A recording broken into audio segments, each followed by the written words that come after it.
welcome back to All the Marios. I'm your world's foremost expert on Mushroom Kingdom history, Doc Phoenix. And I'm CompuNick, and this is Super Mario World again. Yeah, we're in a balloon. Look at that. We got an opening cutscene. So this is Super Mario Advance 2, the remake of Super Mario World for the Game Boy Advance, continuing in the Super Mario Advance series. And here we have a brand new opening cutscene for this game that it never had before. And they're on a picnic. They went to Dinosaur Land to have a picnic, and then they found the feather, and now they can fly. And feathers give them capes. That still is not really explained. No, it's Mushroom World logic. And let's look at all this stuff. They got all these critters running around, all the cool wildlife, and Luigi can fly too. And his flight is slightly slower than Mario's and does like a higher dip and things. And they go off and they have a nice little flight, and then they come back, and now there's no princess. There's no princess now. God damn it. Mario and Luigi are bad bodyguards. Well, this was their vacation, not... Yeah. They should have brought good bodyguards, though. Though I guess Peach doesn't have good bodyguards? Just mushrooms. Anyway, yeah, Super Mario World, Super Mario Advance 2. So, there is not as much new to this game as there was in Super Mario Advance 1. As I had mentioned before, all of the Super Mario Advance games have the Mario Brothers remake as well. It's all the same thing. We're not going to look at Mario Brothers in this game. It is exactly the same as Mario Brothers was in the first one. I would like to point out, there's a little bit of laziness going on here. When they loaded up there, did you notice that, there was the voice clip that said Super Mario? Yeah. Because, in the first one, it's like Super Mario 2. They had the voice clip when you loaded it up. This is the game that you play. It's the exact same voice clip, but they cut off 2. Okay. They didn't say Super Mario World. They just said Super Mario. It's true.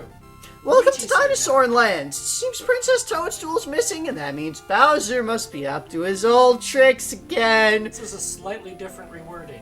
And Mario is staring at the black rectangle in the sky as Luigi panics. Luigi is also there. So, we're gonna go over here all of, the actual changes in this game, and then we're going to dive into the recap that we usually do when we're doing these, old remake games. The first big change being, there is no two-player mode, it's one-player only, and you switch between Mario and Luigi, and they have different physics. So, as is normal for all of the games that have this kind of thing, Luigi is slipperier, he jumps higher, he's floatier. There's also, some differences with, how he performs on Yoshi's and how he performs while flying. So you'll also notice it's got voice clips. Most of them are just the voice clips that they used in Super Mario Advance 1, that they just kind of ported over and reused in various locations here. Obviously, screen size. It's different screen size than the SNES. That causes a few issues. Same kind of issues that have been in all of the remake games that they've ever done, because they've always been on the portable consoles with tiny screens. So that is something to deal with, but it has a couple of more features. It keeps track of the Dragon Coins that you collect. Oh, well, that's good, because they didn't do that before. Yeah, and you actually, it's like a completion thing that it does. When you get all of the Dragon Coins on a level, then you get, a little mark on that level. It says, hey, you've got all the coins on this level, and... Pretty sure we didn't bother doing that on our run-through. No, because it wasn't tracked in the SNES one, so we didn't bother doing that. But here I do it, because it's tracked. Oh, that Charlie dropped 3 coins. Yeah, he did. That's Charlie, I mean Charging Chuck. Yes, that is his name, Chuck. Charles. He charges. Yeah. He's in charge, perhaps? Charles is in charge of charging. Anyway, other changes in the game. We've got here we've got our list of stages. So you hit select on the world map, and it shows you the list of stages. It shows you which exits you've completed with an M or L indicating which character you completed them with. And the little coin mark there that shows whether you got the dragon coins on the stage. So you can load that up to see all of the completion. And now, forts and castles have dragon coins. They didn't have any before. Right. Also, you know in the original how you could hold L and R to replay a castle, otherwise you couldn't go back in after you cleared it? Right. In this one, you can only replay castles after you've beaten Bowser. It doesn't take any kind of button combo to do, they're just available. But this does mean that if you miss the dragon coins in a fort or castle, then you cannot go back to collect them for completion until after you've finished the game. Oh dear. So, saving in this game, you can save at any time on the world map. You just hit start and you get the save prompt. So you don't have to, like, go to the Switch Palace or Ghost House or a castle or anything. So you always have the ability to save. You can also save in the middle of a stage. When you load, you won't be in the middle of that stage. But you can save whenever. Your characters share power-ups. So, like, if you pick up some power-ups as Mario and then switch to Luigi, he'll be in the same power-up state that Mario was in. Other changes going on. So, there are... Mostly the changes are to do with Luigi, and the way that Luigi is different.